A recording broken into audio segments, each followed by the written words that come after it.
Okay, today we're going to take a look at the article, Alcatraz was a unique home for staff families. This is from Lily Stoffman. It comes from the University of Miami.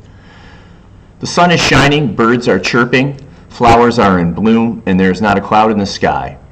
The blue, pristine waters are calm, and the wind from the bay creates a chill, brisk temperature. The sounds of children playing echo off the mountains in the distance, which are so clear that they seem unreal.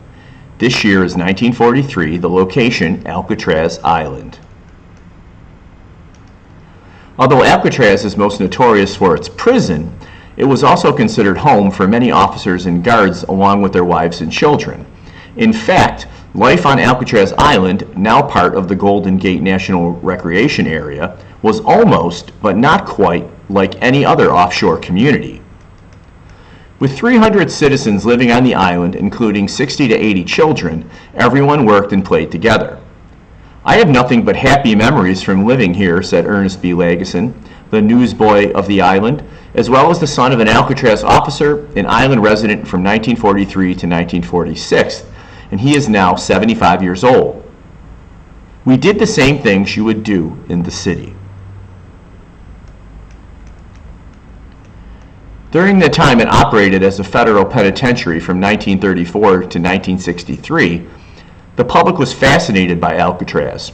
Telescopes were installed in San Francisco near Fisherman's Wharf, and boats circled the island hoping to catch a glimpse of desperate men in horrendous conditions. However, it was just the opposite. On the island was an officers' club which was built in 1912 by the U.S. Army. The island was a military prison from 1859 to 1934. And became the center of social activity for Alcatraz residents. It was there that residents would spend their days playing in the bowling alley, working out in the gymnasium, and dancing the night away in their very own dance hall. Children spent their days playing ball in the designated areas, as well as playing jump rope, billiards, and even fishing. There was an Alcatraz ballet that held bi-weekly practices for girls living on the island. A post office as well as a general store also made the island even more of a complete community and a quality place to live. Both were built in 1934 and were operated by the residents. Although the general store was convenient, major shopping was done in the city.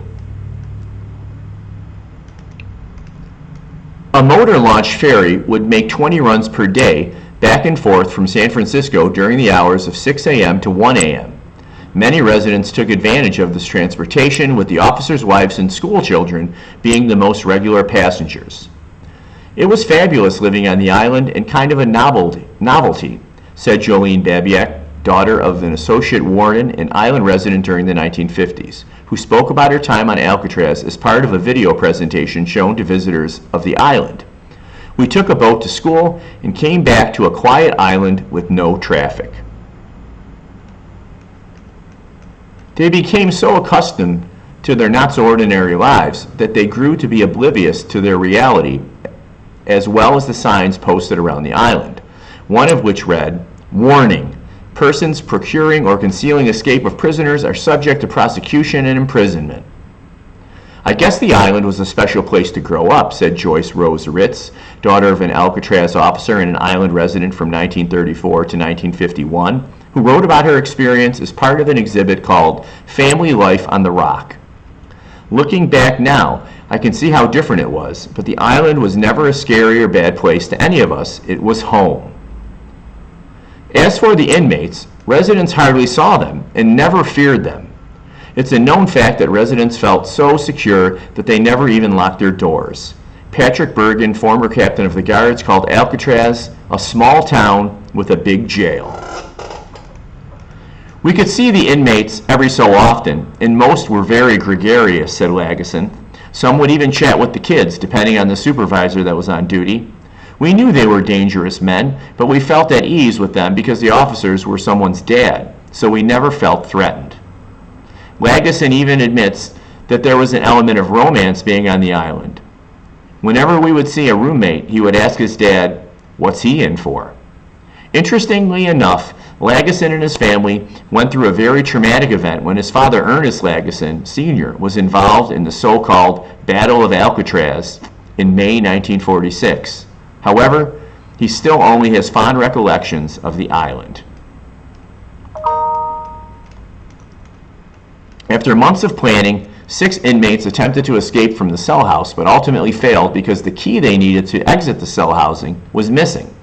For 3 days, a battle between the inmates and the prison authorities ensued, ending in the death of 3 inmates and 2 guards.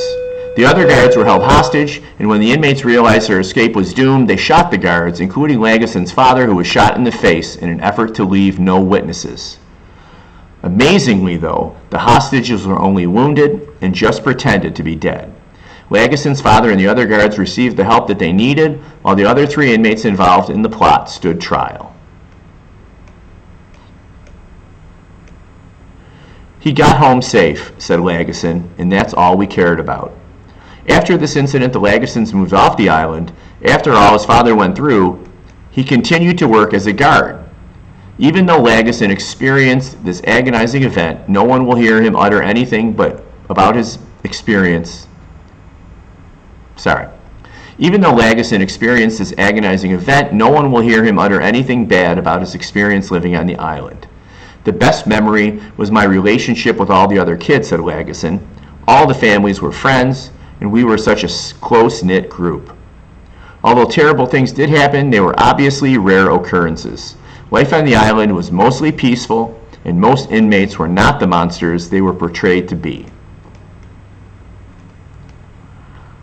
"It was an island tradition that all the children went Christmas caroling each year," said Don Hurley, son of an Alcatraz officer and an island resident from 1942 to 1953, who also wrote about his experience as part of an exhibit called Family Life on the Rock. "On the way, we passed near the southwest part of the prison. We stopped and sang a couple of carols. Then all the children would yell Merry Christmas to the inmates. Within a few seconds, many shouts of a similar nature would echo back. The same event would happen every year, and each year I thought that our happiest night must have been one of their saddest," he wrote. Like in any small town or large city, Alcatraz had its share of violent crimes. However, life goes on in these places. The sun comes up every morning, the wind continues to blow, and birds still chirp. Life as they knew it, for those lucky enough to call Alcatraz home, was just another day in paradise. And here are some tourist tips. If you go, Alcatraz is open every day except Christmas and New Year's. The hours of operation vary from the season. Departures are available every half hour throughout the day, beginning at 9 a.m. from Pier 33. There is no entrance fee, however, there is a charge for the ferry service. This price includes the cell house audio tour, available in 7 different languages, which is highly recommended as many feel it's the best part of the tour. However, if you wish not to take the audio tour, refunds are available by contacting the supervisor in the cell house bookstore. Alcatraz frequently sells out as much as a week or so in advance, especially during the summer months and holidays. It's recommended that you purchase tickets before arriving.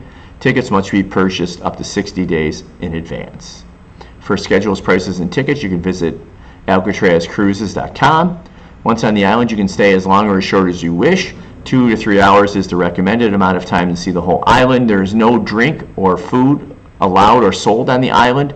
Make sure to eat it before visiting. And that's it for the article. Alcatraz was a unique home for staff families. So now, please, if you would, go into Schoology and look at the Monday activity and answer the 5 questions. Please make sure you refer back to the article to do that. Have a great day.